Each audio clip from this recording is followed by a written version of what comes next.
জয় নিতাই। উপস্থিত সকল গৌর গোবিন্দ অনুরাগী ভক্তবৃন্দ সবার শ্রীচরণে আমার কোটি কোটি দণ্ডবত প্রণাম। আজ আমরা সকলে সমবেত হয়েছি ভুবন মঙ্গল হরি সংকীর্তনের রস আস্বাদন করার জন্য। এই যে অঞ্চল, এই অঞ্চলে আমি প্রায় 25-30 বছর আগে বেশ কয়েকবার কীর্তন গাইতে এসেছিলাম। এইখানেই, এই আশেপাশেই কৃপাসিন্ধু মণ্ডল বলে কোনো একজন ভক্তের বাড়িতে, সর্দার কৃপাসিন্ধু সর্দার, তার বাড়িতে কীর্তনের আসর হতো। খুব ভালো মানুষ, খুব মনোযোগ দিয়ে খুব ভক্তি সহকারে কীর্তনের অনুষ্ঠান করাতেন। এবং দক্ষিণ 24 পরগনায় যত গায়ক আছেন তাদের মধ্যে একজন বিশিষ্ট গায়ক কৃষ্ণপদ হালদার, তার বাবার সঙ্গে ওইখানে আমার প্রথম আলাপ হয়েছিল। তিনিও খুব ভালো কীর্তন গান পরিবেশন করতেন, কৃষ্ণপদ হালদারের বাবা। হ্যাঁ, আচ্ছা। তো তিনি গৌরাঙ্গ লীলা, ভক্তলীলা খুব সুন্দর পরিবেশন করতেন। তা 25-30 বছর আগের কথা বলছি। সেই সময়কার যারা শ্রোতা আছেন, এই তো অনেকেই আছেন দেখছি সেই সময়কার শ্রোতা, তারা উপলব্ধি করছেন। আর যারা অল্প বয়সের শ্রোতা তারা দেখছে যে আমরা যেমন কীর্তন শুনতে ভালোবাসি, আমাদের যারা কাকা জ্যাঠা তারাও কিভাবে তখন কীর্তন শুনতেন। তা সেই কৃপাসিন্ধু বাবুর বাড়িতে বেশ কয়েক বছর আসার সুযোগ হয়েছিল। সে অনেক কাল আগের কথা বলছি, 25-30 বছর আগের কথা বলছি। তার মধ্যে আর সাধারণত আমি আশেপাশে আসতে পারিনি, কিন্তু যিনি আমাকে এখানে নিমন্ত্রণ করেছেন তিনি নিজে একজন কীর্তন গায়ক, সুজিত বাবু, যার পরিচালনায় আপনারা সকলে মিলে সহযোগিতা করে এত বড় কীর্তনের অনুষ্ঠানের ব্যবস্থা করেছেন। তার এত আন্তরিকতা, তার যে বাসস্থান আপনারা দেখেছেন, তাকে আপনারা সবাই চেনেন, কিন্তু তিনি মনে প্রাণে ভালোবাসেন ভগবানের গুণগান। তাই কত বড় বড় গায়ককে নিমন্ত্রণ করে তিনি এইভাবে কীর্তন পরিবেশন করাচ্ছেন। আপনাদের সকলের আশীর্বাদ যেন তার উপর ঝরে পড়ে। সে, তার ভাই, তার পরিবারের সবাই এক সূত্রে বাঁধা এই কীর্তন গানের জন্য। এবং তিনি একা নন, আপনারা সকলে তার সঙ্গে আছেন বলেই এত সুন্দর একটি কীর্তনের রূপ দান করা সম্ভব হয়েছে। সবাই মিলে আপনারা আশীর্বাদ করবেন। তিনি যেভাবে ভক্তি সহকারে কীর্তন গান পরিবেশন করেন এবং যেভাবে তিনি কীর্তন গান ভালোবাসেন, এই ভালোবাসা, তার এই শ্রদ্ধা ভক্তি সমস্ত যেন প্রাণ গোবিন্দের চরণে পৌঁছায়। স্বয়ং গোবিন্দ যেন তাকে কৃপা করেন প্রাণ ভরে, তার পরিবার, তার গ্রামের সবাই যেন সেই কৃপা লাভ করে। সবাই মিলে একবার এই গ্রামের মঙ্গল কামনায় দুটি বাহু তুলে একবার হরিবোল উলুধ্বনি। নিতাই গৌর প্রেমানন্দে হরিবোল হরিবোল হরিবোল হরিবোল। খুব সুন্দর মায়েরা এত সুন্দর উলুধ্বনি দিলেন। মায়েদেরকেও আমি বিশেষ করে সম্মান জানাই, উপস্থিত সকলকেই আমি প্রণাম জানাই। যে পদটি আমি শুরু করেছি, এই পদটিতে একটা সুন্দর কথা বলা হয়েছে। বলছে অখিল ভুবন ভরি। অখিল মানে কি? খিল মানে অবশিষ্ট। খিল মানে আমরা বাঙালিরা সাধারণত দরজার খিল বুঝি, এই দরজায় খিল দিয়ে দেয়, তাই না? দরজায় খিল দেওয়াকে আমরা খিল বলি, কিন্তু সংস্কৃত ভাষায় খিল শব্দের অর্থ হচ্ছে অবশিষ্ট। বাকি যেটুকু আছে খিল। ওই জন্য দেখবেন মহাভারতের একটা অংশের নাম খিল হরিবংশ আছে কিনা? যারা একটু বইপত্র পড়তে ভালোবাসেন তারা জানেন যে মহাভারতের যে অবশিষ্ট অংশ, সেই গ্রন্থটির নাম হচ্ছে খিল হরিবংশ। খিল কথাটার মানে কি? খিল মানে হচ্ছে অবশিষ্ট, অর্থাৎ মহাভারতের কথা সম্পূর্ণ হবার পর যেটুকু অবশিষ্ট ছিল সেইটুকু এই শাস্ত্রের মধ্যে পাওয়া যাবে। তাই হরিবংশ মানে হরির বংশ, অর্থাৎ শ্রীকৃষ্ণের লীলা কাহিনী সেইখানে বর্ণনা হবে। সেই বিষয়টা কেমন না, মহাভারতের অবশিষ্ট অংশ, ওই জন্য তাকে বলা হয় খিল হরিবংশ। তাহলে খিল মানে অবশিষ্ট, আর অখিল মানে অবশিষ্টহীন, অর্থাৎ সমস্ত জায়গাটা, গোটা জায়গাটা বোঝাতে অখিল। অখিল ভুবন ভরি মানে সারা বিশ্বকে পরিপূর্ণ করে হরি রস বাদর, হরি রসের বন্যা বা হরি রসের বর্ষা ঘটিয়ে দিল, বৃষ্টি ঘটিয়ে দিল। কে না, বরিক্ষত বর্ষণ করছে চৈতন্য মেঘে, আমার গৌরাঙ্গ রূপী মেঘ।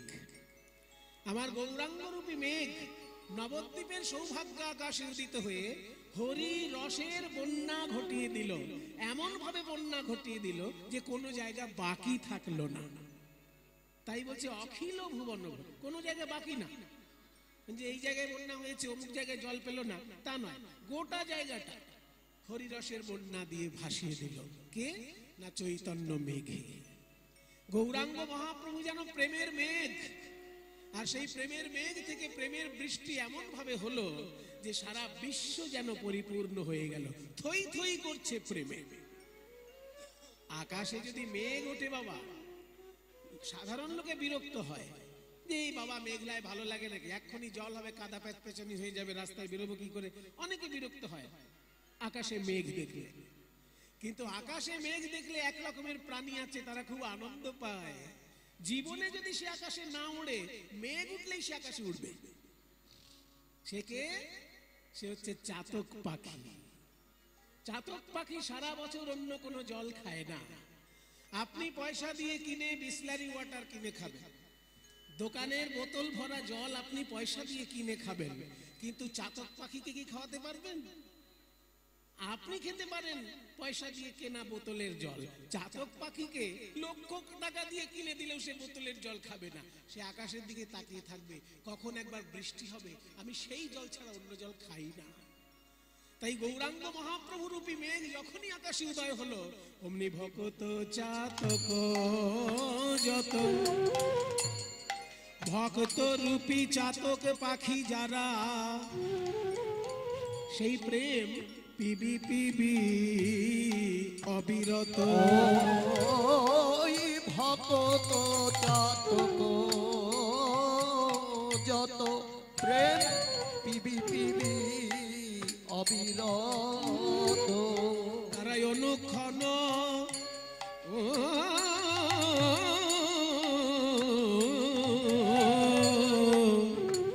অনুক্ষণ প্রেম ধন মাগে গো, তারাই অনুক্ষণ প্রেম ধন মাগে গো। তাদের পিপাসা মেটে না, পিপাসা মেটে না, দিবানিশি প্রেম পান করেও পিপাসা মেটে না। দিবানিশি প্রেম পান করেও পিপাসা মেটে না। দিবানিশি প্রেম পান করেও তাদের পিপাসা মেটে না। এটা হচ্ছে চাতক পাখির লক্ষণ। বাবা, ভক্ত যারা হয় তাদের পিপাসা কখনো মেটে না, দিনের পর দিন তারা বেড়েই চলে পিপাসা। এই যে আপনারা কতক্ষণ ধরে কীর্তন শুনছেন, বারবার শুনছেন, একের পর এক গায়ক গান গেয়েই চলেছে, কিন্তু আপনারা যারা অনুরাগী মানুষ, পিপাসা তাদের মেটে না। ওই যে একটা সুন্দর ছড়া আছে জানেন তো, কার কি চিন্তা, এই নিয়ে একটা মজার ছড়া আছে। যোগীর চিন্তা জগন্নাথ, ফকিরের চিন্তা মক্কা, ধনীর চিন্তা ধন, আর 99 ধাক্কা।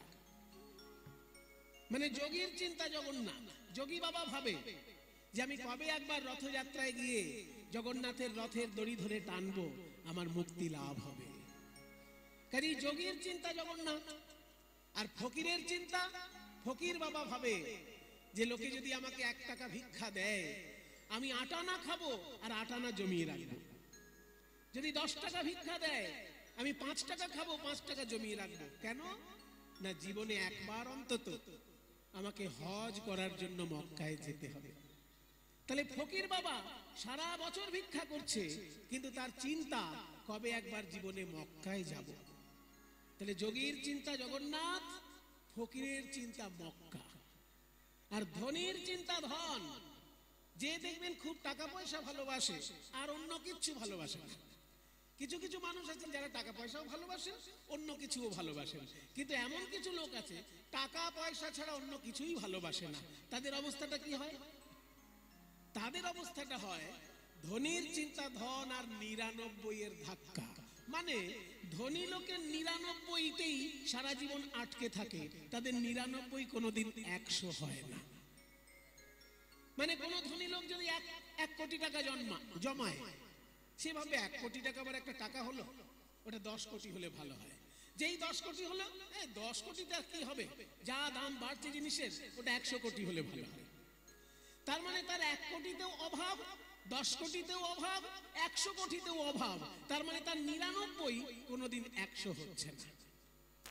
তাই বলছে ধনীর চিন্তা ধন আর 99 এর ধাক্কা। মানে ধনী লোকের 99 কখনো 100 হতে চায় না, যতই পয়সা জমা তার 99 থেকে যায়। এটা কিন্তু ভালো লক্ষণ, আমি বলবো কিন্তু এটা ভালো লক্ষণ। কেন বলুন তো? কোন ধনী যদি ভাবে যে আমার যা দরকার ছিল আশা মিটে গেছে, তার কিন্তু আর সমৃদ্ধি হবে না। সমৃদ্ধি বজায় রাখতে গেলে 99টাকেই বাঁচিয়ে রাখতে হবে। যে যে বিষয়ে ধনী, সে সেই বিষয়ে 99তে যেন আটকে থাকে, তবে সে আরো এগিয়ে যাবে, তা নাহলে তার এগোনো আর হবে না।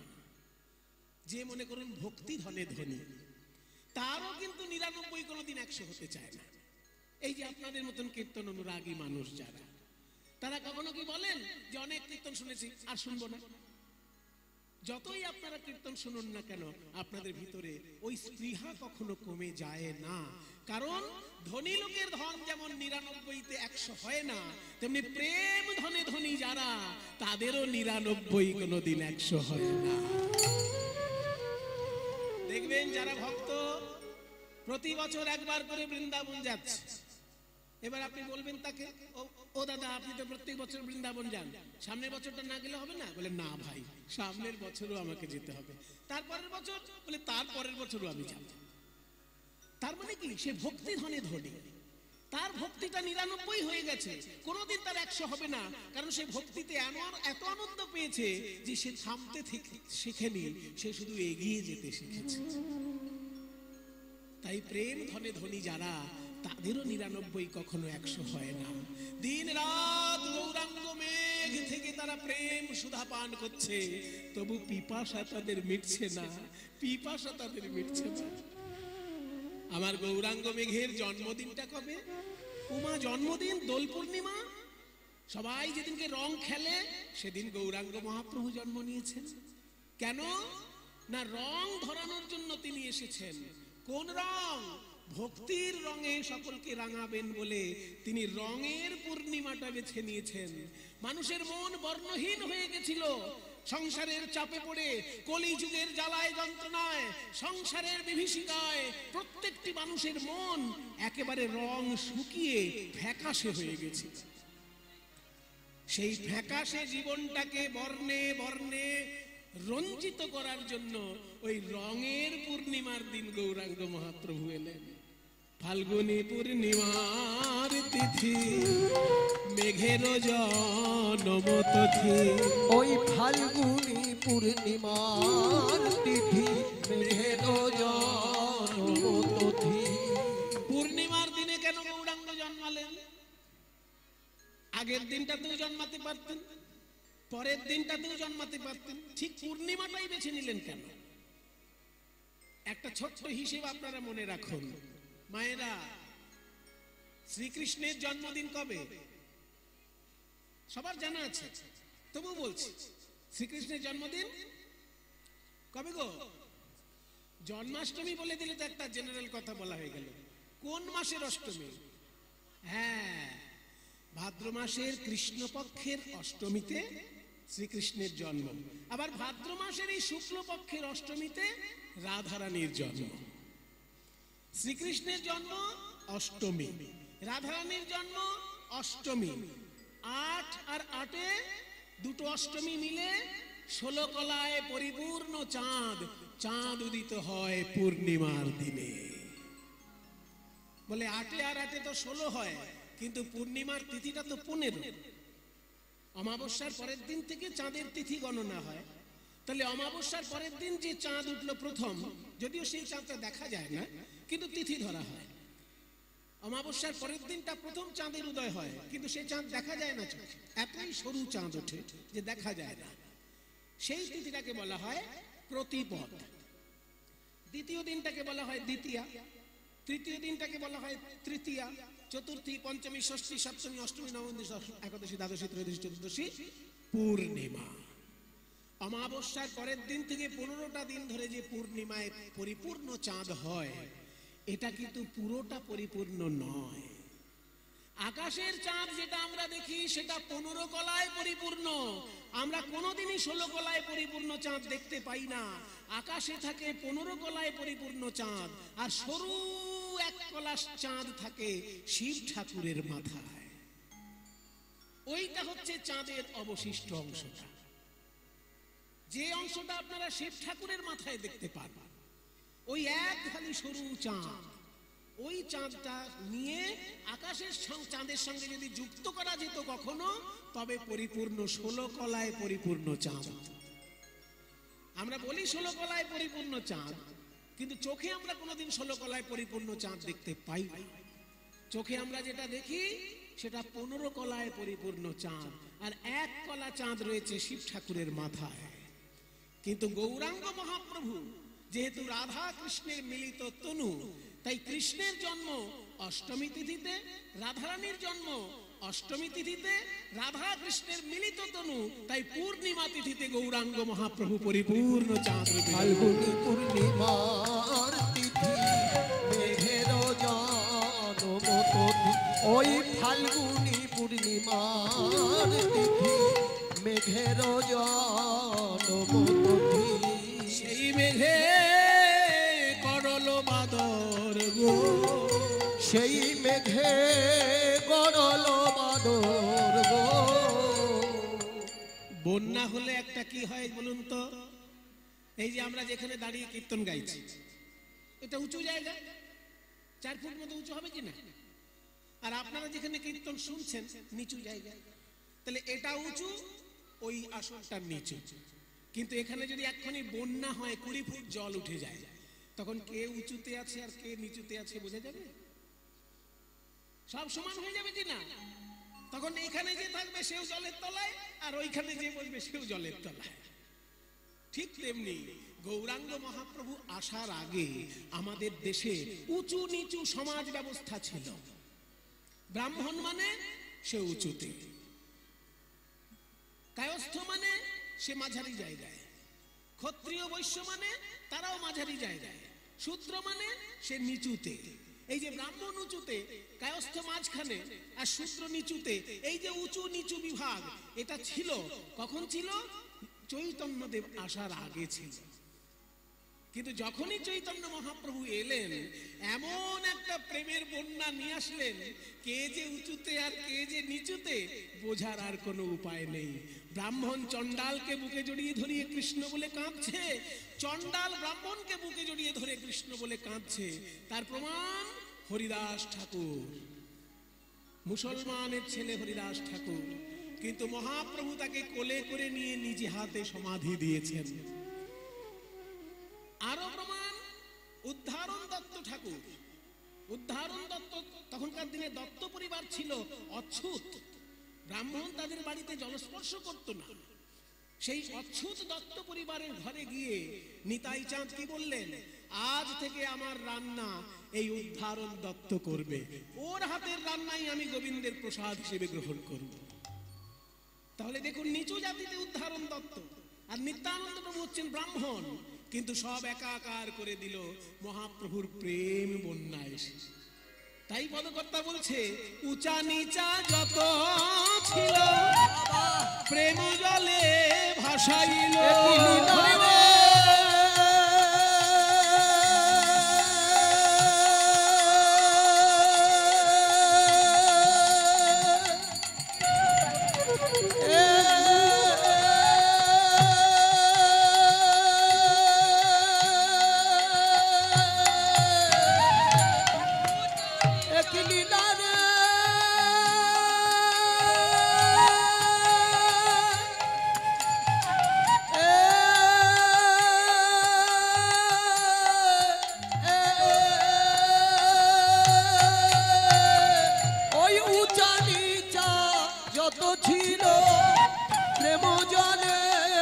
ভাসাইল আমার গোরা বড় দয়ার সাগর গো, গোরা বড় দয়ার সাগর।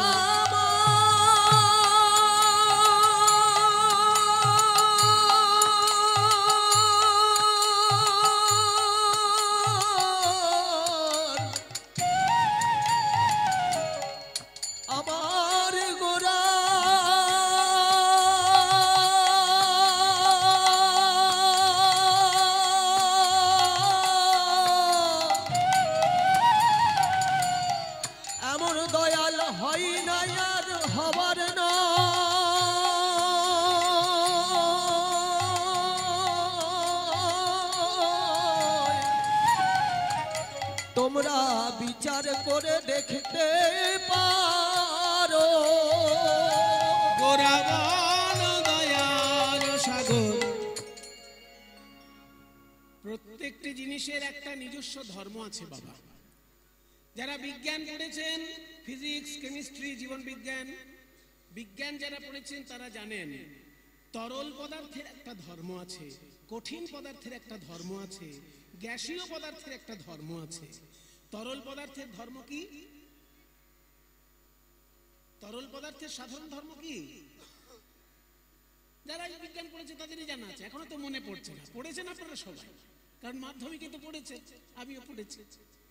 তরল পদার্থের স্বভাব হলো উপরের দিক থেকে নিচে যাওয়া। এই যে আমরা গঙ্গা জল, গঙ্গা উৎপন্ন হয়েছে কোথায়? হিমালয় পর্বতের মাথায়, গোমুখে উৎপন্ন হয়েছে।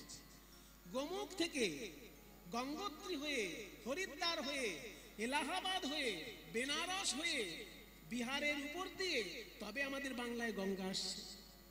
তাহলে গঙ্গার উৎপত্তি হিমালয় পর্বতে, আর গঙ্গার নিষ্পত্তি দক্ষিণ 24 পরগনায় গঙ্গা সাগরে গিয়ে। উঁচু থেকে উৎপন্ন হয়ে গঙ্গার নিচের দিকে যাচ্ছে, কারণ সে তরল পদার্থ। তরল পদার্থের স্বভাব উঁচু থেকে নিচেতে যাওয়া। আর প্রেম যেহেতু তরল পদার্থ, প্রেম কঠিন নয়, তাই সে উঁচু থেকে নিচের দিকে আসে।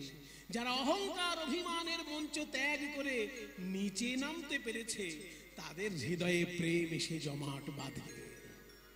এটা প্রেমের স্বভাব।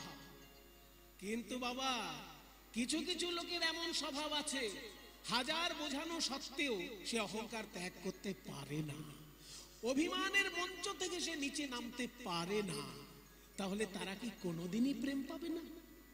বদকর্তা বলছে নিশ্চয়ই পাবে, তারাও প্রেম পাবে। যারা নিচে নামতে পারে না তাদের কাছেও জল পৌঁছায়, জলে যদি যন্ত্র যোগ হয়। মনে করুন উঁচু উঁচু ফ্ল্যাটে যারা বাস করে, 10 তলা 15 তলা ঘরে যে আছে, সেই ঘরে কি জল পৌঁছাবে না? জলের পাইপ লাইনে যদি একটা মোটর ফিট করা থাকে, মোটর ফিট করা থাকলে জল নিচে থেকেও কিন্তু উপরে গিয়ে 5 তলা হোক আর 10 তলা হোক, ঠিক ঘরে ঘরে জল পৌঁছে যাবে। তাহলে তরল পদার্থে যদি যন্ত্রযোগ হয়, তাহলে সে নিজ ধর্ম ত্যাগ করে ধর্মের বিপরীতে গিয়ে সে উপরে ওঠে। ঠিক তেমনি ভাবে যারা অহংকার অভিমান ত্যাগ করতে পারলো না, মহাপ্রভু তাদের জন্য প্রেমের ব্যবস্থা করলেন কিভাবে না, এক একজন ভক্তরূপী যন্ত্র প্রস্তুত করে তাদের মাধ্যমে প্রেম সর্বস্তরে পৌঁছে দিলেন ভগবান। তাই বলছে জীবেরে করিয়া যন্ত্র হরি নাম মহামন্ত্র। ওই জীবেরে করিয়া যন্ত্র হরি নাম মহামন্ত্র। দিল ঘরে ঘরে প্রেমের ওই অঞ্জলি গো, ওই ঘরে ঘরে প্রেমের ওই অঞ্জলি গো। তাতে ফল হলো কি, অধম দুর্গত যত তারাও হইল ভাগবত। ওই অধম দুর্গত যত তারা হইল ভাগবত। বাড়িল গৌরাঙ্গ ঠাকুরালি গো, তারা হইল ভাগবত, বাড়িল গৌরাঙ্গ ঠাকুরালি। তারা হইল ভাগবত, বাড়িল গৌরাঙ্গ ঠাকুরালি। আরো শুনবে, গৌরাঙ্গ আসার ফলে কি হলো? পদকর্তা বলছে, জগাই মাথাই পাপী ছিল তারাও প্রেমে উদ্ধারিল। ওই জগাই মাধাই পাপী ছিল তারাও প্রেমে উদ্ধারিল। আজকে আমরা একজন বৈষ্ণব আচার্যের জীবন কথা শুনব। মায়েরা, এই যে সারা পৃথিবীতে কীর্তন গানের রস আজকে ছড়িয়ে পড়েছে, এই কীর্তন গানের রস আমরা কার কাছ থেকে পেলাম? আজকে তার কথা শুনব। একটা জিনিস জানবেন, যে জন্ম দিলেই কিন্তু পিতামাতা হওয়া যায় না। সুশিক্ষা না পেলে সে কিন্তু বড় হয় না, মানুষ হয় না। শ্রীকৃষ্ণ জন্মগ্রহণ করেছিলেন দেবকীর গর্ভে, কিন্তু মানুষ হয়েছিলেন মা যশোদার কোলে। তাই আমরা যখন দেবকী মাকে প্রণাম করি কৃষ্ণের মা হিসেবে, মা যশোদাকেও কিন্তু আমরা কৃষ্ণের মা হিসেবে প্রণাম করি। জন্ম দিয়েছেন দেবকী, কিন্তু কোলে পিঠে করে বড় করেছেন, মানুষ করেছেন কে? যশোদা। ঠিক তেমনি কীর্তনের জন্মদাতা হিসেবে বলা হয় নিতাই গৌর দুটি ভাইকে। নিতাই গৌরের একটি প্রণাম মন্ত্র আছে বাবা, যাতে নিতাই গৌরের নাম বলা হয়নি, কিন্তু নিতাই গৌরের বৈশিষ্ট্যটা পুরোপুরি বলা হয়েছে। এমন একটা প্রণাম মন্ত্র আছে নিতাই গৌরের, একসঙ্গে দুটি ভাইকে প্রণাম করা হচ্ছে। সেটা অনেকেরই জানা আছে। চৈতন্য ভাগবত যদি কারোর বাড়িতে থাকে, বৃন্দাবন দাস রচিত চৈতন্য ভাগবত কার কার বাড়িতে আছে দেখি? কার বাড়িতে আছে চৈতন্য ভাগবত?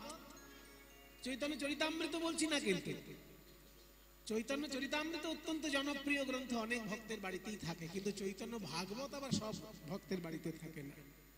তো চৈতন্য ভাগবত কার কার বাড়িতে আছে দেখি, একটু হাত তুলুন মায়েরা, বাবারা। বাবারে, এত ভক্তের মধ্যে কটা মাত্র হাত দেখছি? এই সামনে এক ভাইকে দেখছি, এক দাদাকে দেখছি, এক মা জননী তুলেছেন, দূরে দুজন মা জননী, আরো দুজন, চারজন, মোটামুটি যা দেখতে পাচ্ছি। এদিকটাতেও দেখা হয়নি। একজন কীর্তনিয়া ভাই আছে, তার ঘরে তো থাকতেই হবে। কীর্তনিয়ার ঘরে যদি শাস্ত্র না থাকে তাহলে দুর্ভাগ্যের ব্যাপার, কারণ তারা যেখান থেকে কথা বলবে সেই শাস্ত্রটা তো তার ঘরে থাকতেই হবে।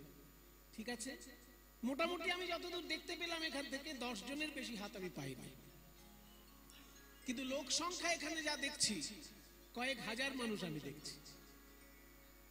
কয়েক হাজার মানুষ এখানে কীর্তন গান শুনছেন, কিন্তু চৈতন্য ভাগবত কার বাড়িতে আছে এর উত্তরে আমি 10টার বেশি হাত পেলাম না।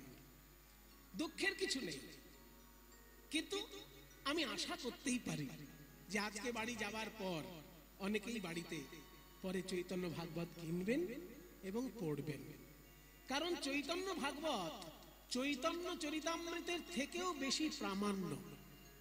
এটা একটা আশ্চর্য কথা আপনাদেরকে মনে হতে পারে, কিন্তু এটা আশ্চর্যের হবার কিছু নেই। কারণ চৈতন্য ভাগবত যিনি রচনা করেছেন তিনি হলেন বৃন্দাবন দাস ঠাকুর। আর বৃন্দাবন দাস ঠাকুর ছিলেন নিত্যানন্দ প্রভুর প্রিয় সঙ্গী। মানে গৌরাঙ্গ মহাপ্রভুকে তিনি দেখেছেন কিনা তার অকাট্য প্রমাণ নেই, হয়তো তিনি ছোটবেলায় দেখে থাকতে পারেন গৌরাঙ্গ মহাপ্রভুকে, কিন্তু নিত্যানন্দের সঙ্গে তিনি জীবন কাটিয়েছেন। এই বৃন্দাবন দাস ঠাকুর শেষ যেখানটায় থাকতেন, শেষের দিকে জীবনের যেখানটায় উনি থাকতেন, সেটা হচ্ছে বর্ধমান জেলায় মন্ত্রেশ্বর থানায় দেনুড় নামে একটি গ্রাম আছে। দেনুড় গ্রাম বর্ধমান জেলায় মন্ত্রেশ্বর থানায়। যদি আপনাদের কখনো জীবনের সময় হয় একবার গিয়ে প্রণাম করে আসবেন, কারণ সেইখানে এখনো কিছু গুরুত্বপূর্ণ বিষয় রয়েছে। বৃন্দাবন দাস ঠাকুরের লিখিত গ্রন্থ এখনো সেইখানে দেখতে পাওয়া যেতে পারে। তাই দেনুর গ্রামে আপনারা যাবেন একবার প্রণাম করতে। বৃন্দাবন দাস ঠাকুর নিত্যানন্দের যেহেতু সঙ্গী ছিলেন, তাই তার লেখা গৌরাঙ্গ লীলা বেশি প্রামাণ্য হবে। কৃষ্ণদাস কবিরাজ বিরাট বড় পণ্ডিত মানুষ, তিনি রঘুনাথ দাস গোস্বামীর কাছ থেকে চৈতন্য লীলার রসদ সংগ্রহ করেছেন এবং বিভিন্ন গ্রন্থ চর্চা করে তিনি সেগুলোকে মালার মতো সাজিয়ে দিয়েছেন। এই জন্য চৈতন্য চরিতামৃতের কোনো তুলনা হয় না। বৈষ্ণব শাস্ত্র হিসেবে চৈতন্য চরিতামৃতের কোনো তুলনা নেই, কিন্তু লীলার প্রামাণ্যতায় বৃন্দাবন দাস ঠাকুরের চৈতন্য ভাগবতটা বেশি প্রামাণ্য। কারণ বৃন্দাবন দাস ছিলেন নিত্যানন্দের সঙ্গী। সেই বৃন্দাবন দাস ঠাকুরের চৈতন্য ভাগবতে খুললেই এই শ্লোকটা আপনারা দেখতে পারবেন। আজানুলম্বিত ভুজৌ কনকাবদাতো সংকীর্তনৈক পিতরৌ কমলায়তাক্ষৌ বিশ্বম্ভরৌ দ্বিজবরৌ যুগধর্মপালৌ वंदे जगत प्रिय करो करुणावतारो। আমি চাই আপনারাও একবার আমার সঙ্গে শ্লোকটা বলুন, কারণ কবে চৈতন্য ভাগবত কিনবেন, কবে সেটা আপনার বাড়ি আসবে তার কোনো ঠিক নেই। সেই জন্য আজকে এখন একটু সুযোগ হয়েছে, সবাই একবার আমার সঙ্গে বলুন। একবার মন্ত্রের মতো বলুন তো, যেমন দুর্গা পুজোয় আপনারা মন্ত্র পাঠ করেন, লক্ষ্মী পুজো সরস্বতী পুজো মন্ত্র পাঠ করেন, সবাই একবার হাত জোড় করে বলুন আজানু। শুনতে পাচ্ছি না, একটু জোরে। আজানু লম্বিত ভুজৌ কনকাবদাতৌ সংকীর্তনৈক পিতরৌ, বলুন সংকীর্তনৈক পিতরৌ কমলায়তাক্ষৌ কমলায়তাক্ষৌ বিশ্বম্ভরৌ বিশ্বম্ভরৌ দ্বিজবরৌ। আমি কিন্তু শুনতে পাচ্ছি না কিছু, হ্যাঁ একটু জোরে বলুন। বিশ্বম্ভরৌ, এই তো দ্বিজবরৌ যুগ ধর্ম পালৌ, এই তো বন্দে জগৎ প্রিয় করো বন্দে জগৎ প্রিয় করো। এইবার লাস্ট করুণাবতারৌ করুণাবতারৌ। কি সুন্দর না শ্লোকটা? এবার একটু একটু করে মানে শুনুন। আজানুলম্বিত ভুজৌ, সমস্ত শব্দের পেছনে ঔকার কেন যুক্ত? ঔকার গুলো কেন দেওয়া আছে দেখুন, সব শব্দগুলোর পিছনে ঔকার আছে কিনা। আজানুলম্বিত ভুজৌ কনকাবদাতৌ সংকীর্তনৈক পিতরৌ কমলায়তাক্ষৌ, সবগুলোর পিছনে ঔকার কেন? আপনারা যখন ক্লাস 7-8 সংস্কৃত পড়েছিলেন মনে আছে? নর নরৌ নরা, ওইখানে দ্বিবচন শিখেছিলেন। তারপর যখন ভুলে গেছেন, অন্যান্য পড়াশোনা মাথায় ঢুকে গেছে আর সংস্কৃত ভুলে গেছে। এইবার মনে করুন, যেমন নরৌ মানে ছিল দুটো মানুষ, নর মানে একটা মানুষ, আর নরৌ মানে দুটো মানুষ, আর নরা মানে অনেকগুলো মানুষ। তাহলে এখানে ঔকারটা থাকার কারণ হচ্ছে দুজনকে বলা হচ্ছে, তাদের কিন্তু নাম বলা হয়নি। শ্লোকটার মধ্যে কোথাও নিতাই গৌরের নাম নেই, কিন্তু বর্ণনাটাই এত সুন্দর যে বোঝা যাচ্ছে নিতাই গৌরকেই বলা হচ্ছে। ওই জন্য দ্বিবচন, সমস্ত বৈশিষ্ট্যগুলোতে দ্বিবচন যুক্ত হয়েছে। প্রথমে বলা হলো আজানুলম্বিত ভুজৌ, মানে এমন দুজনকে আমি বন্দনা করছি যাদের হাত দুটো হাঁটু পর্যন্ত চলে যায়। আ মানে পর্যন্ত, আ শব্দটার মানে পর্যন্ত। আ পামর জনসাধারণ, আমরা বলি না আবাল বৃদ্ধ বনিতা, কথা চলে বলি কিনা এগুলো। আ বাল বৃদ্ধ বনিতা মানে বালক থেকে শুরু করে বৃদ্ধ এবং বনিতা পর্যন্ত, আবাল বৃদ্ধ বনিতা। তেমনি আ পামর জনসাধারণ মানে পামর থেকে শুরু করে জনসাধারণ পর্যন্ত সবাইকে বোঝাতে আ পামর জনসাধারণ বলা হয়। ঠিক তেমনি আ জানু, আ মানে পর্যন্ত, জানু মানে হাঁটু, আ জানু মানে হাঁটু পর্যন্ত। তাহলে আ জানু মানে হাঁটু পর্যন্ত। লম্বিত ভুজৌ, যাদের হাত দুটো ঝুলে যায় হাঁটু পর্যন্ত। আমরা যদি সোজা হয়ে দাঁড়াই আমাদের হাত হাঁটু পর্যন্ত যাবে না, কারণ আমরা মহাপুরুষ নই। মহাপুরুষের এটা লক্ষণ, সে যদি সোজা হয়ে দাঁড়ায় তার হাতটা হাঁটু পর্যন্ত ছোঁবে। আমাদের হাঁটু ছুঁতে গেলে একটু বেঁকে দাঁড়াতে, আমাদের হাঁটুটা ছুঁতে গেলে একটু বেঁকে দাঁড়াতে হয়। কিন্তু মহাপুরুষ যিনি হবেন তিনি সোজা হয়ে দাঁড়ালে তার হাতটা হাঁটুতে আপনি ছুঁয়ে যাবে। নিতাই আর গৌর দুজনারই যখন সোজা হয়ে তারা দাঁড়াতেন হাতটা হাঁটু পর্যন্ত ছুঁয়ে যেত। ওই জন্য এক কথায় বলে দেওয়া হলো আজানুলম্বিত ভুজৌ।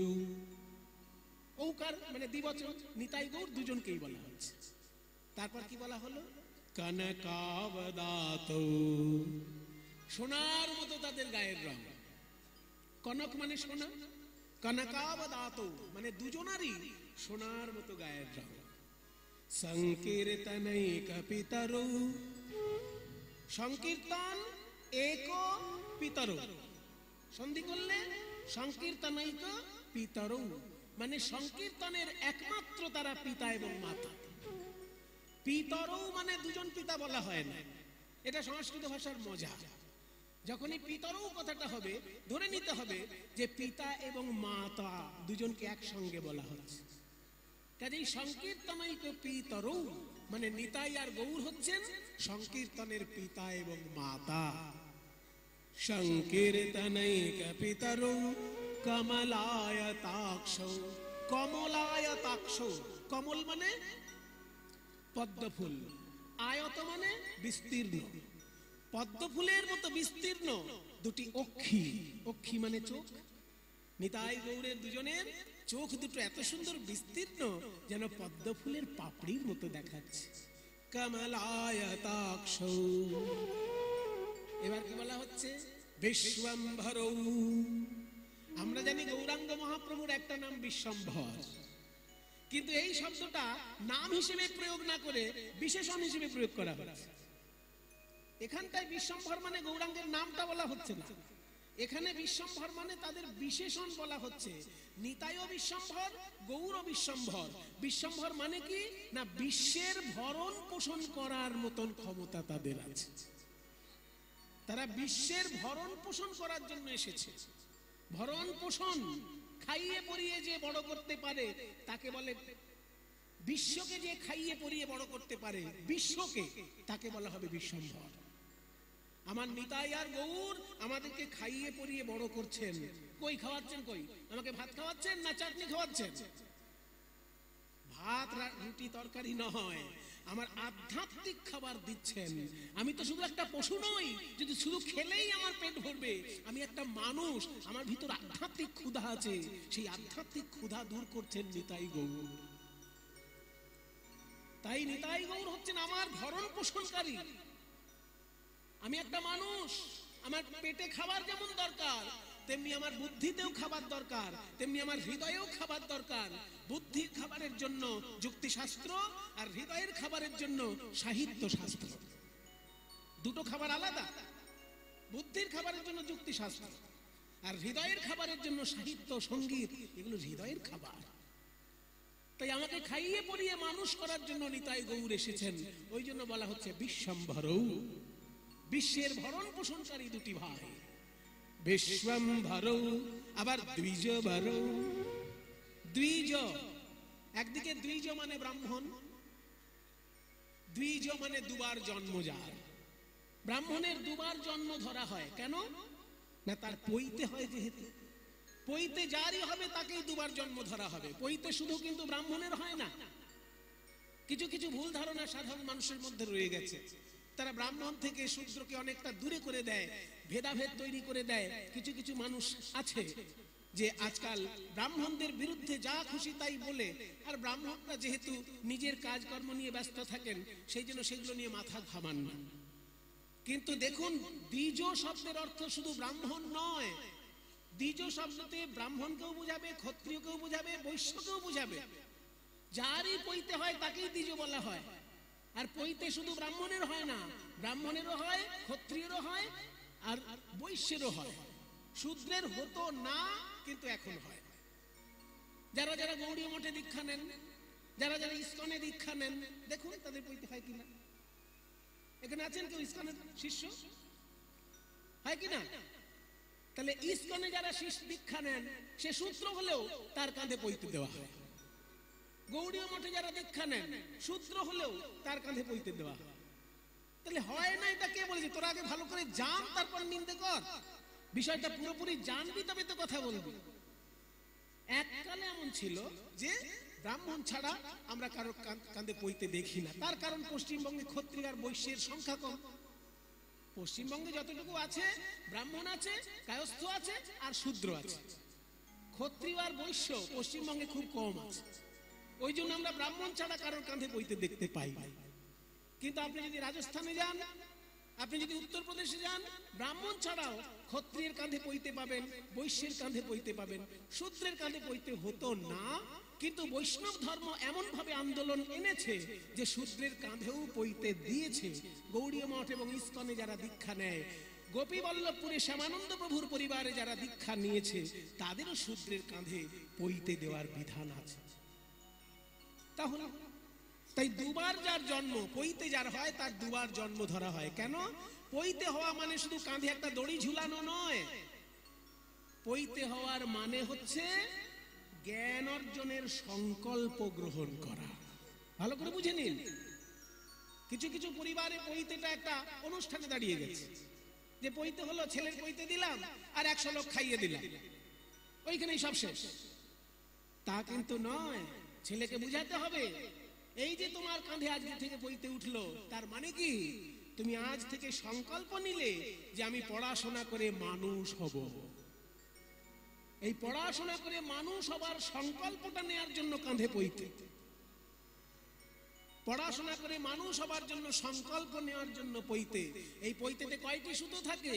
9টি সুতো থাকে। কেন? ওই 9টি গুণাবলী যেন আমার ভিতরে অর্জন করা হয়। সম, দম, তপ, এগুলো সব পাবেন শ্রীমদ্ ভগবদ গীতায়। আপনারা খুলবেন, 18 নম্বর অধ্যায় পাবেন, সেখানে দেখবেন এই শ্লোকটা আছে যে 9টি সুতোর 9টি গুণ কি কি? সম, দম, তপ, শৌচ, ক্ষান্তি, আর্জবমেবচ, জ্ঞানং, বিজ্ঞানম, আস্তিক্যম, ব্রহ্মধর্ম স্বভাবজ। মানে এই 9টি গুণাবলী যেন আমার ভিতরে আসে। পড়াশোনা করতে গেলে 9টি গুণ চাই। পড়াশোনা সবার হয় না। 9টি গুণ যদি থাকে কারোর ভিতর, তবে তার পড়াশোনা সব থেকে ভালো হয়। সেই 9টি গুণ অর্জন করার নামই ব্রাহ্মণত্ব। সেই 9টি গুণ কি কি? সম। সম শব্দের অর্থ হচ্ছে ভিতরের ইন্দ্রিয়গুলোকে দমন করা। ভিতরে ইন্দ্রিয় থাকে। কোন ইন্দ্রিয়? ভিতরে 4টি ইন্দ্রিয় আছে, মন, বুদ্ধি, চিত্ত, অহংকার। এই মন, বুদ্ধি, চিত্ত, অহংকার, এই 4টি ইন্দ্রিয় চোখে দেখা যায় না, এগুলোকে দমন করার নাম সম। আর যে ইন্দ্রিয়গুলোকে চোখে দেখা যায় সেগুলো বাইরে থাকে। এই যে 2টি চোখ, 2টি কান, নাকের 2 ছিদ্র, মুখ, পায়ু, উপস্থ, হাত, পা, 10টি ইন্দ্রিয় আছে। চক্ষু, কর্ণ, নাসিকা, জিহ্বা, ত্বক, মুখ, পানি, পাদ, পায়ু, উপস্থ। এই 10টি ইন্দ্রিয় যেগুলো চোখে দেখা যায় এগুলোকে বলে বহিরিন্দ্রিয়। এইগুলোকে দমন করার নাম দম। তাহলে সম, দম, তপ। তপ মানে তপস্যা। শৌচ মানে পবিত্রতা। সম, দম, তপ, শৌচ। ক্ষান্তি, ক্ষান্তি মানে ক্ষমা। আর্জবম মানে সরলতা। সরলতা তোমার ভিতরে না থাকলে পড়াশোনা খুব ভালো করে করতে পারবে না। এইগুলো হচ্ছে পড়াশোনার মানে কন্ডিশন। এইগুলো যদি তোমার থাকে, শর্তাবলী। কন্ডিশন মানে শর্তাবলী। হ্যাঁ, পড়াশোনা করতে গেলে তোমার এই গুণগুলো অর্জন করতে হবে। সম, দম, তপ, শৌচ, ক্ষান্তি, আর্জবম এবচ জ্ঞানম। তারপর জ্ঞান অর্জন, বিজ্ঞানম। যেগুলো পড়াশোনা করে হয় না সেই জ্ঞান অর্জন করা, তাকে বলে বিজ্ঞানম। এবং শেষকালে হচ্ছে বিশ্বাস। গুরুদেবের কথায় যদি তোমার বিশ্বাস না হয়, শিক্ষকের কথায় যদি তোমার বিশ্বাস না হয়, তাহলে পড়াশোনা কি করে করবে তুমি? এই জন্য কাঁধে পৈতে থাকে, যাতে 9টি গুণ অর্জন করে পড়াশোনার সংকল্প করা হয়। নিতাই তিনিও ব্রাহ্মণ সন্তান, গৌর সুন্দর তিনিও ব্রাহ্মণ সন্তান, তারাও পৈতে নিয়েছেন, পড়াশোনার জন্য জ্ঞান অর্জন করার সংকল্প নিয়েছেন, আর সেই জ্ঞান তাদের কুক্ষিগত করেননি, আমাদের মতো হতভাগ্য জীবকে বিতরণ করে দিয়েছেন। যে জ্ঞান ওনারা অর্জন করেছেন সেই জ্ঞান আমাদেরকে বিতরণ করে দিয়েছেন, তাই জন্য তারা আমাদের পূজনীয়। বিশ্বম্ভর দ্বিজবর যুগ ধর্ম পালো, যুগ ধর্ম পালো মানে এই যুগের ধর্ম যা সেটা তারা পালন করে প্রচার করছেন। এই কলিযুগের যুগ ধর্ম কি না? সংকীর্তনের দ্বারা জনগণের কল্যাণ চিন্তা। তাই সংকীর্তনের মধ্যে দিয়ে নিতাই গৌর আমাদের সকলের কল্যাণের কথা বলে দিয়েছেন। বিশ্বম্ভর দ্বিজবর যুগ ধর্ম পালো, তারপর বন্দে, বন্দে মানে বন্দনা করি, জগতে প্রিয় করো, এই জগতের প্রিয় কাজ যারা করেছেন, ওই যে একটু আগে বললাম উঁচু জাত নিচু জাতের যে ভেদাভেদ ছিল সব ভেদাভেদ ধুয়ে মুছে এক সূত্রে বেঁধে দিলেন আমাদেরকে নিতাই গৌর, জগতের প্রিয় কর্ম করলেন। বন্দে জগতে প্রিয় করো করুণাবতার, করুণার অবতার নিতাই গৌর, তাদের বন্দনা করি। কি সুন্দর এই শ্লোকটি দেখলেন, যেখানে নিতাই গৌরের নাম বলা হলো না, কিন্তু শব্দগুলো এমন ভাবে চয়ন করে বসানো হয়েছে যে নিতাই গৌরকেই উদ্দেশ্য করে প্রণাম করা হয়েছে। তা সেই নিতাই গৌর আজকে আমাদেরকে যে কীর্তনের পিতামাতা হিসেবে জন্ম দিলেন, সেই কীর্তনকে সুন্দর রূপে কে আমাদের কাছে পৌঁছে দিলেন, আজকে সেই আচার্যের কথা আমরা শুনব। এমন কিছু কীর্তন গান আছে বাবা যেগুলো না গাইলে উৎসব সম্পূর্ণ হয় না। যেমন ধরুন, যদি লক্ষ টাকা ব্যয় করে গৌরাঙ্গ মহাপ্রভুর ভোগ আরাধনা করা হয়, ভোগ হচ্ছে মহাপ্রভুর, কিন্তু এমন একটা গান আছে সেই গানটা না গাইলে ভোগ হচ্ছে বলেই মনেই হয় না। আছে না এমন একটা গান?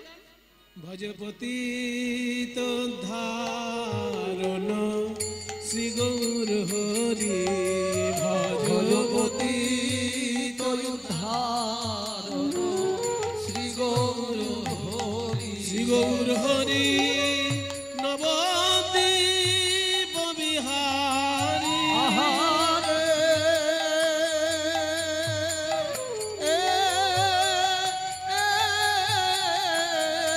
শ্রী গৌর হরি নবদ্বীপ বিহারী, গৌর হরি নবদ্বীপ বিহারী, নবদ্বীপ বিহারী, নবদ্বীপ বিহারী। হরে দীন দয়াময় হিতকারী, হরে হরে দীন দয়াময় হিতকারী, ভজপতি ধারণ শ্রী গৌর হরি। শুনো শুনো মহাপ্রভু করো অবধান। আমি গানটা গাইব না, শুধু ধরিয়ে দিলাম আপনাদেরকে। এই গানটা যদি না গাওয়া হয়, বলুন মহাপ্রভুর ভোগ হচ্ছে বলে মনে হবে? যত টাকাই খরচা করা হোক, এই গানটা যতক্ষণ না হচ্ছে মহাপ্রভুর ভোগ হচ্ছে বলে মনে হবে না। তাহলে কে সেই আচার্য যিনি এত সুন্দর গান আমাদেরকে উপহার দিলেন, যা না গাইলে মহাপ্রভুর ভোগ বলেই মনে হবে না? আরো একটি গান আছে বাবা, যে গানটি না গাইলে উৎসব শেষ হচ্ছে বলে মনে হবে না। আপনি অনেক বড় উৎসব করলেন, কিন্তু শেষকালে সেই গানটা না গাইলে উৎসব শেষ হচ্ছে বলে মনে হবে না। সেটাও তার রচনা, দেখুন মনে পড়ে যাবে আপনাদের। হরি হরায় নম কৃষ্ণ যাদবায় নম, হরি হরায় নম কৃষ্ণ যাদবায় নম, হরে গোপাল গোবিন্দ রাম যাদবায়। আচ্ছা আচ্ছা, ভুল হয়ে যাচ্ছে। দেখলেন আপনারা কত অনুরাগী, কীর্তন অনুরাগী মানুষ আমাকে ধরিয়ে দিলেন। ঠিক এই যে হরায় নম কৃষ্ণ গানটা, এটা না গাইলে উৎসব শেষ হচ্ছে বলে মনে হয়? হরায় নম কৃষ্ণ যাদবায় নম, তারপর যাদবায় গোপাল গোবিন্দ, হ্যাঁ মাধব, আচ্ছা যাদবায় মাধব, কিছু মনে করবেন না, হয়ে যায়, ভুল হয়ে যায়। কিন্তু আমি ভুল করিনি, এর ভেতরে একটা ইতিহাস আছে, সেটা সবার জানা দরকার। এই যাদবায় মাধবায় কেশবায় নম এই লাইনটা ছিল না, এই মাঝখানে লাইনটা কে আনলো সেটাই গবেষণার বিষয় আজকে। মূল কীর্তনটা চৈতন্য মহাপ্রভুর রচনা, মূল কীর্তন যেটা সেটা চৈতন্য মহাপ্রভুর রচনা। দেখবেন চৈতন্য ভাগবতে পাবেন, হরয়ে নম কৃষ্ণ যাদবায় নম গোপাল গোবিন্দ রাম শ্রীমধুসূদন প্রভু কীর্তন কহিনু এই তোমা সবাকারে স্ত্রী পুত্র বাপে মিলি করো গিয়া ঘরে। মহাপ্রভু বলেছেন যে বাড়িতে গিয়ে তোমরা স্ত্রী পুত্র বাপে মিলি করো গিয়া ঘরে। কি কীর্তন না হরয়ে নম কৃষ্ণ যাদবায় নম গোপাল গোবিন্দ রাম শ্রীমধুসূদন। এটা মহাপ্রভুর রচনা। তাহলে মাঝখানে যাদবায় মাধবায়টা কে নিয়ে আসলো? যিনি নিয়ে এসছেন তাকে নিয়েই আজকে আমরা গান গাইব। কে সেই বৈষ্ণবাচার্য যিনি মহাপ্রভুর কীর্তনের মধ্যেও সংযোজন করে কীর্তনটাকে আরো পরিপূর্ণ করে তুললেন? এই কীর্তনটার নাম কি জানেন? এই যে হরয়ে নম কৃষ্ণ, এই গানটার একটা নাম আছে। এই গান যে বইতে লেখা থাকে দেখবেন মাথায় লেখা আছে নাম সংকীর্তন পূর্ণ। দেখবেন লেখা আছে নাম সংকীর্তন পূর্ণ, মানে চৈতন্যদেব যে নাম সংকীর্তন লিখেছিলেন আমি সেটাকে আরো পরিপূর্ণ করে তুললাম। চৈতন্যদেব লিখেছিলেন হরয়ে নম কৃষ্ণ যাদবায় নম গোপাল গোবিন্দ রাম শ্রীমধুসূদন, আর এটা পূর্ণ করা হলো কিভাবে না হরয়ে নম কৃষ্ণ যাদবায় নম যাদবায় মাধবায় কেশবায় নম গোপাল গোবিন্দ রাম শ্রীমধুসূদন গিরিধারী গোপীনাথ মদন মোহন। আজকে আমরা সেই আচার্যের কথা শুনবো যিনি মহাপ্রভুর কীর্তনকেও পরিপূর্ণ করে তুললেন। চলো একটু রাগ একটু আগে গেয়ে নি, কারণ যে দাদা আমাদেরকে ডেকেছেন সুজিত বাবু বলেছেন আমরা একটু রাগ একটা শুনবো আগে। না একটা রাগ বাজাও, কাফি রাগ, একটু কাফি রাগে গাইতে ইচ্ছে হচ্ছে আজকে। সারে গা রে গা মামা পা নিদা বদা মাপা গারে গারে সারে নি সারে গা মামা পা। যমুনা के तीर चलो मन जमुना के तीर चलो मन जमुना के तीर। नाचे कन्हैया नाचे कन्हैया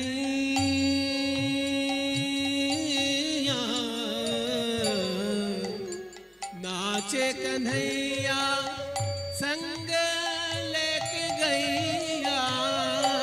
नाचे कन्हैया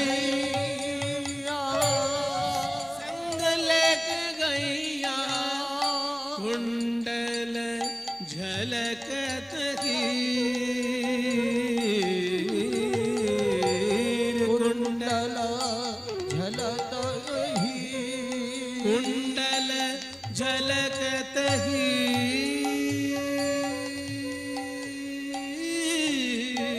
कुंडल झलकत हीर हीर रे जमुना के तीर तीर तीर चलो जमुना के तीर चलो यमुना जमुना के तीर।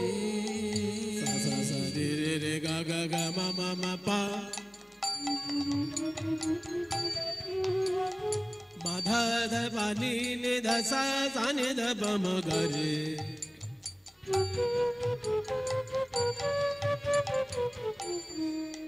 नि सा गा रे सा रे नि सा दा नि पा धा मा प ग रे ग रे सा।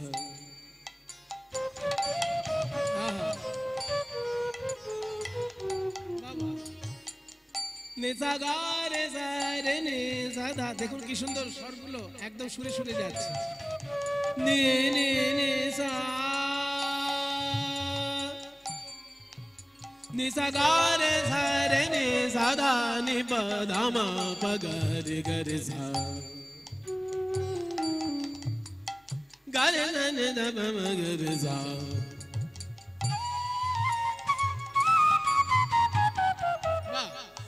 গারে জানে দব মগরে ধা সারে গা মা পাদানে সারে গা রে গা মা গা মা গা মা গা মা গা মা মা পা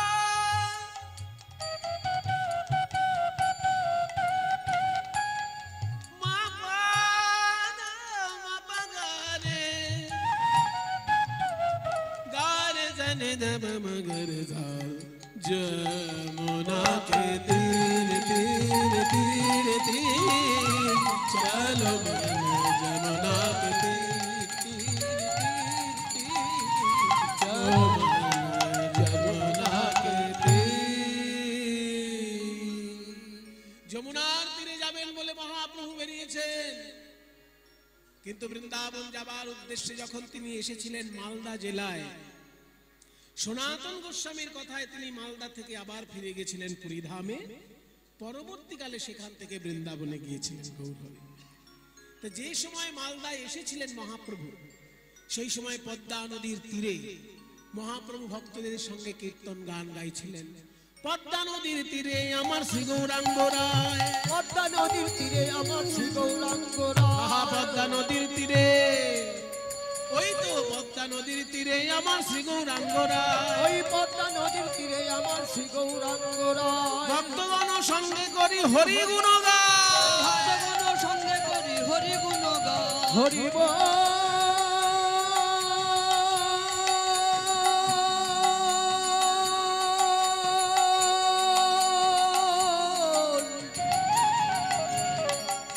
হরি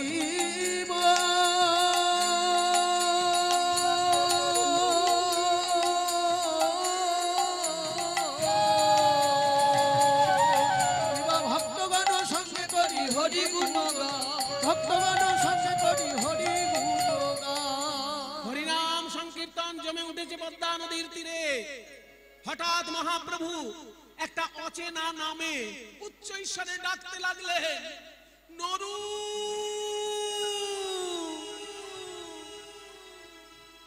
নরু রে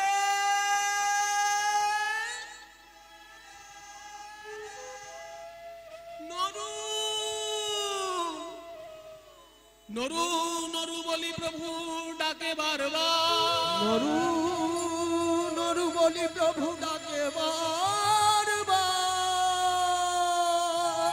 ডাকিতে ডাকিতে বহে প্রেম অশ্রুধা ডাকিতে ডাকিতে বহে প্রেম শ্রুধা ও কৃষ্ণদা ও রাজদীপ ও বিশু এই নতুন নামে মহাপ্রভু কাকে ডাকছেন এই নামে তো আমাদের মধ্যে কোনো ভক্ত নেই নরু নরু বলে প্রভু ডাকছেন এ আবার কি গৌরহরি আপনি এই নতুন নামে কাকে ডাকছেন হে ভক্তগণ আমি যাকে ডাকছি তার এখনো জন্মই হয়নি হ্যাঁ জন্মই হয়নি তার এখনো জন্মই হয়নি এই পদ্মা নদীর তীরে সে জন্মগ্রহণ করবে তাই আমি আগে থেকে তাকে ডাকছি এই পদ্মা নদীর তীরে রাজপুত্র রূপে তার জন্ম হবে আমি আজ থেকে তাকে ডেকে যাচ্ছি তার শুদ্ধ নাম হবে নরোত্তম আর ডাক নাম হবে নরু তাই আমি তাকে ডাক নামে ডেকে যাচ্ছি যাতে তাড়াতাড়ি সে জন্মগ্রহণ করে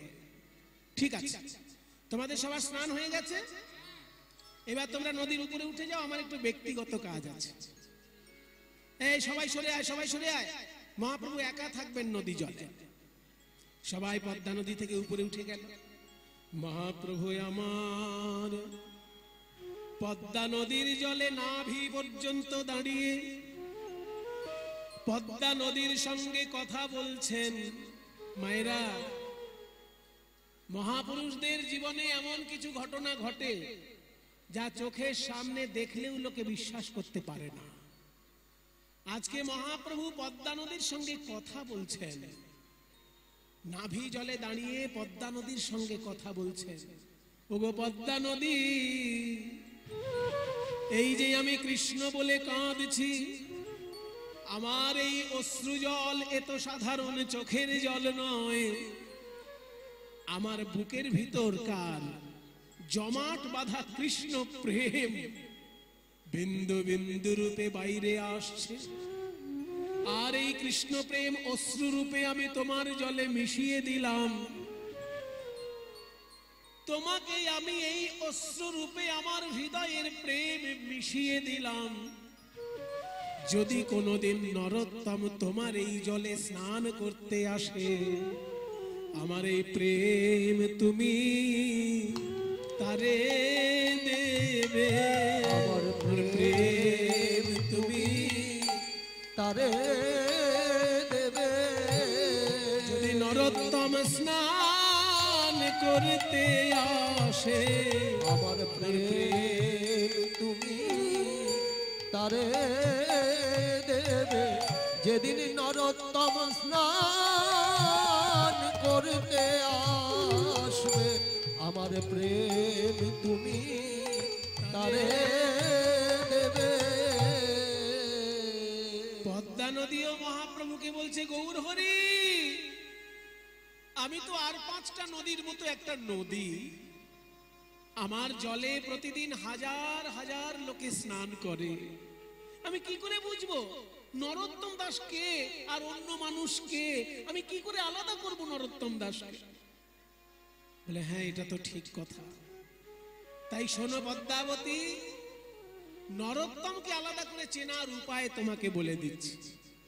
নরোত্তম দাস যেদিন প্রথম তোমার জলে স্নান করতে আসবে, তার ছোঁয়া লাগলেই তোমার জলে বড় বড় ঢেউ তৈরি হবে, বড় বড় ঢেউ তৈরি হবে। সাধারণত কোনো মানুষ নদী জলে নামলে তার ছোঁয়ায় তো বড় বড় ঢেউ তৈরি হয় না, একটা জাহাজ গেলে পরে বড় বড় ঢেউ তৈরি হয়। কিন্তু নরোত্তম যেদিন প্রথম তোমার জলে আসবে, তার স্পর্শ লাগলেই তোমার জলে বড় বড় ঢেউ তৈরি হবে। জানবে এই নরোত্তম। যাহার পরশে তুমি অধিক উছলিবা, যাহার পরশে তুমি অধিক উছলিবা, আমার এই প্রেম তুমি তাহারে দিবা। আমার এই প্রেম তুমি তাহারে দিবা।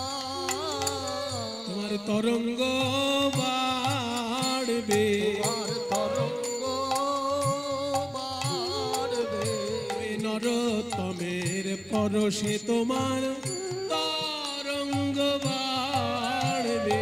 ওই নরোত্তমের পরশে তোমার তরঙ্গ বাড়বে। নরোত্তমের ছোঁয়া পেলেই তোমার জলের ঢেউ সৃষ্টি হবে। মায়েরা একটা জিনিস খেয়াল করলেন, যার উদ্দেশ্যে মহাপ্রভু চোখের জল মিশিয়ে দিলেন পদ্মা নদীতে, তার এখনো জন্মই হয়নি।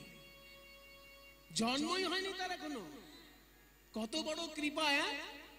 যার এখনো জন্ম হয়নি তার উদ্দেশ্যে প্রেম গচ্ছিত রাখছেন পদ্মা নদীর কাছে। চোখের জল রূপে প্রেম পদ্মা নদীর জলে মিশিয়ে দিলেন, যাতে নরোত্তম আসলে এই প্রেম পদ্মা নদী তাকে দেয়। আচ্ছা, কারোর কাছে কিছু গচ্ছিত রাখলে সে দেবে তো ঠিক লোককে। মনে করুন আমি কৃষ্ণদাকে দায়িত্ব দিলাম, ও কৃষ্ণদা এদিকে আসুন, আমার দাদার জন্য আমি একটা বড় কম্পিউটার কিনেছি। আমার দাদার জন্য একটা বড় কম্পিউটার কিনেছি, কিন্তু দাদা তো এখন বাইরে আছে। আবার দাদা যখন আসবে তখন আমি চলে যাব, সেই জন্য দাদার সঙ্গে আমার দেখা হবে না। তো এই কম্পিউটারটা একটু আপনার ঘরে রেখে দেবেন, আমার দাদা যখন আসবে দাদাকে দিয়ে দেবেন।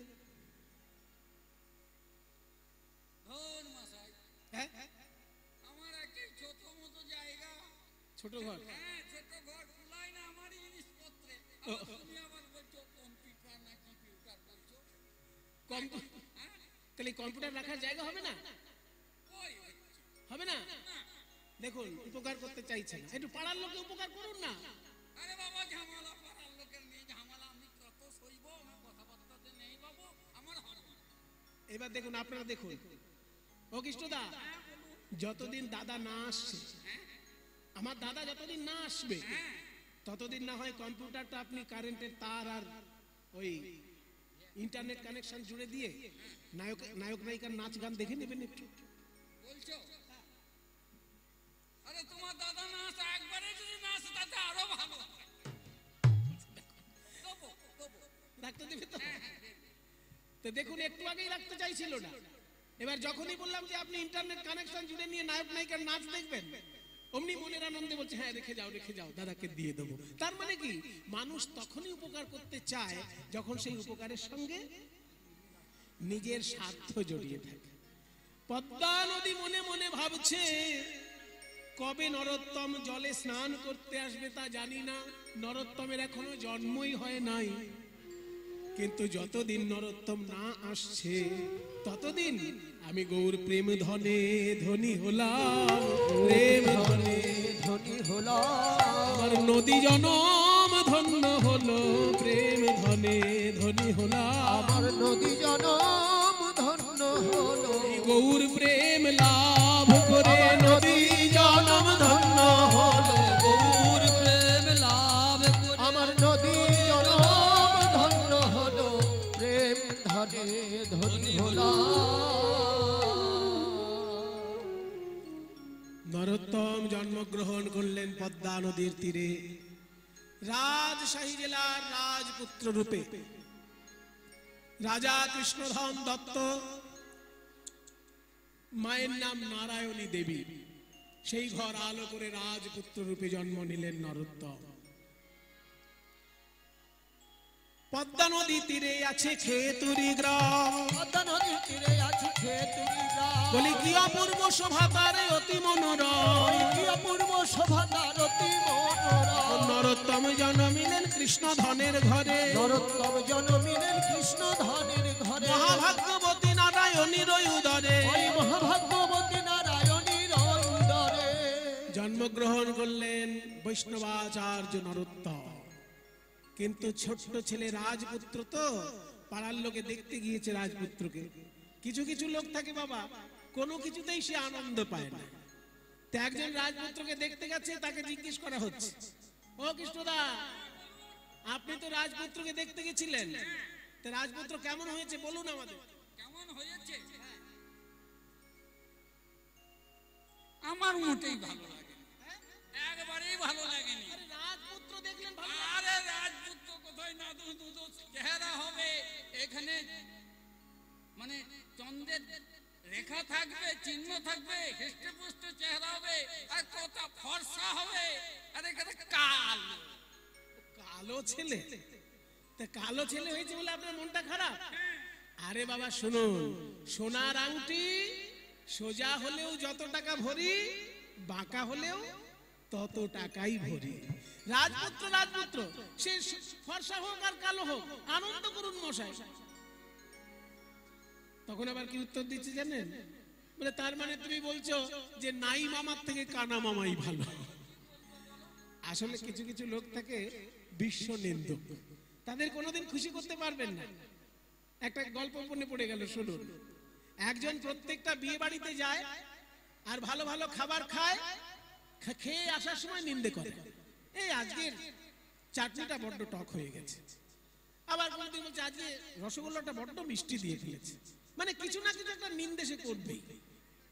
এইবার একটা বিয়ে বাড়িতে সমস্ত রান্না খুব সুন্দর হয়েছে, কোনোটা নিন্দের মতো হয়নি। তখন তাকে জিজ্ঞেস করা হলো, আচ্ছা আজকে তো সবাই বলছে সব রান্না ভালো হয়েছে, আপনার কি মত? তখন সে উত্তর দিচ্ছে কি, সবাই যখন ভালো হয়েছে বলছে তাহলে ভালোই হয়েছে, কিন্তু এত ভালো আবার ভালো না। বুঝো, বলছে এত ভালো আবার ভালো না, ওই জন্য বিশ্ব নিন্দুক যারা, তাদের খুশি করা যায় না। জন্মগ্রহণ করলেন নরোত্তম, রাজার মন আনন্দে ভরে গেল।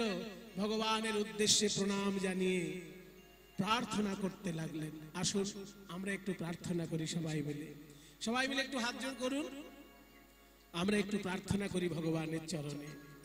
আমি কি বলে করিব নিবেদন, আমার হৃদয় প্রাণ মন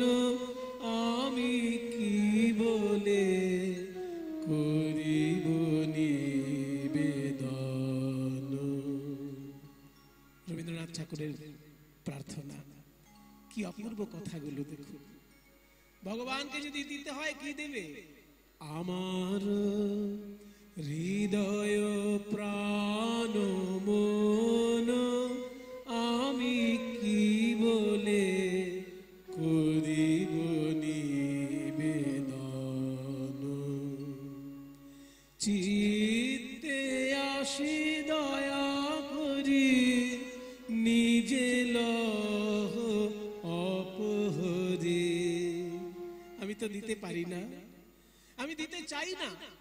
আমি আমার মন দিয়েছি সংসারকে, আমি আমার মন দিয়েছি ছেলে মেয়েকে, আমি আমার মন দিয়েছি স্ত্রীকে, ভাই বন্ধুকে, কিন্তু তোমাকে দিতে পারিনি ঠাকুর। তাই তুমি জোর করে আমার হৃদয়ে এসে আমার মনটাকে কেড়ে নিয়ে যাও দেখি। চিত্তে আসি দয়া করি নিজে লহ অপহরে, করতারে আপনারি ধন। আমার হৃদয় প্রাণ মন আমি কি বলে করিব নিবেদন। ভগবানকে আমরা টাকা পয়সা দিই, ভগবানকে আমরা জামা কাপড় দিই, ভগবানকে আমরা ফল মিষ্টি দিই, কিন্তু কখনো নিজের দেহটাকে দান করি কি? এই দেহটা আমরা সংসারকে দান করে দিয়েছি, ভগবানকে দিতে পারি না। তাই যারা দেহটাকে ভগবানের চরণে দান করে তারাই শ্রেষ্ঠ দান করে। এই যে আজকে আপনারা 24 ঘন্টা যদি কীর্তন শোনেন, 365 দিনের মধ্যে এই একটা দিন 24টা ঘন্টা আপনি কিন্তু ভগবানকে দেহটাকে দিয়েছেন। ভগবানের উদ্দেশ্যে আপনার দেহটা যে এইখানে বসিয়ে রেখেছেন, সারাক্ষণ তার কথা কানে আসছে, তার শাস্ত্রবাণী কানে আসছে, তার গীতার শ্লোক কানে আসছে, তার ভাগবতের শ্লোক কানে আসছে, ভগবানের যে বাণী কানে আসছে। এইখানে কীর্তনের আসরে যে বসে আছেন, এই দেহ দান করাটাই তো শ্রেষ্ঠ দান। কিন্তু কবিগুরু রবীন্দ্রনাথ তার একটু এগিয়ে গিয়ে বলছেন যে আমি যদি দেহটা দান করি সেটাও তো তুচ্ছ দান প্রভু, কারণ এই দেহটার পরিণাম কি? এই দেহটা যদি মৃত্যু ঘটে তাহলে দেহটাকে কি করে মানুষ? চিতায় পুড়িয়ে দেয়, আর চিতায় পুড়িয়ে দিলে কি হয়? ছাইতে পরিণত হয়ে যায়। আর যারা চিতায় পোড়ায় না, কবর দিয়ে দেয়, সমাধি দিয়ে দেয়, তখন দেহটা কি হয়ে যায়? ধুলোর সঙ্গে মিশে যায়। তাহলে হয় ছাই হয়, নয় ধুলো হয়। পুড়িয়ে দিলে ছাই, মাটিতে পুঁতে দিলে ধুলো, এছাড়া দেহের আর কি আছে? শুধু ধুলা শুধু ছাই, মূল্য যার কিছু নাই, মূল্য তারে কর সমর্পণ। কি সুন্দর! এই দেহটা হচ্ছে ছাই আর ধুলো, পুড়িয়ে দিলে ছাই, পুঁতে দিলে ধুলো। শুধু ধুলা শুধু ছাই, মূল্য যার কিছু নাই, মূল্য তারে কর সমর্পণ। মূল্যহীন বস্তুকে মূল্যবান করা যায় কিভাবে? যদি পরশমণি ছুঁয়ে দেওয়া যায়। এই যে মাইকের স্ট্যান্ড, এই যে মাইকে কথা বলছি, মাইকের স্ট্যান্ডটা লোহা দিয়ে তৈরি তো, এই লোহার স্ট্যান্ডের কত আর দাম হবে? কিন্তু এখন যদি পরশ পাথর এনে এই মাইকের স্ট্যান্ডে ছুঁয়ে দেওয়া হয়, তাহলে মাইকের স্ট্যান্ডটা পুরোটা সোনার হয়ে যাবে, এত দামি হয়ে যাবে, আর যা সারা জীবন মাইক চালাতে হবে না। তাই না বাবা? একটা লোহার স্ট্যান্ডের যা দাম, স্ট্যান্ডের কথা বাদ দিলাম, গাড়ি তো লোহার, কিন্তু তাতে যদি পরশমণি ছুঁয়ে দেওয়া যায়, পুরো গাড়িটা সোনার গাড়ি হয়ে যায়। তাহলে মূল্যহীন বস্তুকে মূল্যবান করে দেওয়া যায় পরশ পাথর ছুঁয়ে দিয়ে। তেমনি আমার এই মূল্যহীন জীবনটাকে তুমি মূল্যবান করে দিতে পারো তোমার ওই চরণ রূপী পরশ পাথর আমাকে যদি ছুঁয়ে দাও। শুধু ধুলা শুধু ছাই, মূল্য যার কিছু নাই, মূল্য তারে কর সমর্পণ। স্পর্শে তব পরশরত